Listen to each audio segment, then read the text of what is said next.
Tommi Tooming, number 5, Ken Laas, number 10, Temari Nuuma, number 23, Joonas Kartsep, number 9, Kunnati suures jalgpallis siis Leegion. Ja Tommi Tooming taas. Uuesti siin Ruubel saab tagane lüüa ja Tommi Tooming jalge vahelt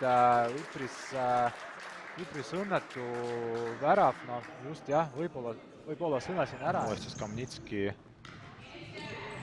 Kosmos päris hästi liigutab seda palli, siin näol jookseb, saab löögile, pääseb löögile, Vladimir Jagov pikk palli ette. Skamnitski kontrollib, saab juhusti palli kontrolli alla ja löögi peale ja ongi, kui ohtlik löög selle Marki.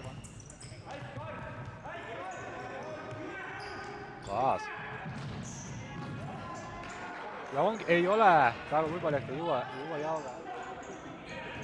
Ken Laas. Ja nüüd, ja ongi olemas, jeppa! No nüüd läheb huvitavaks vana hea Juhan Kondike. Ja kõik mängud, mida ma olen kommenteerinud, olen ka öelnud ja eelmisel hooajal ka, et Juhan Kondike viimased pallipuuted esimesel poolajal päris põnevaks on läinud, siin Tommi Tooming sekkub, jäi natukene kaadrist välja, aga ongi Sireen, keda me kõik praegu näeme ekraanidel ja kosmose poole pealt on Jevgeni Skamnitski. Võidab Mark Ivanov, palli tõusub jõudsalt, siin hüppab Ken Laasile selga, nüüd Juhan Kondike hea löög ja ongi olemas, jess!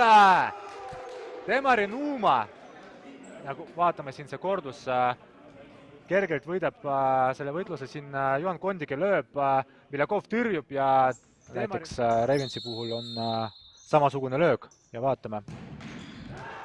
Ja tõrjub Vilje Tüve, tõrjub Pavel Ruubeli lööki. Vaatame veel kord üle, tuleb vastu Vilje Tüve ja nii huvitavad mängud on, et tasub subscribe panna ja ongi olemas, võit on käes ja näeme siin Ken Laasi karja ja üli huvitav kohtumine, kuigi skoor ei ole kuigi suur, aga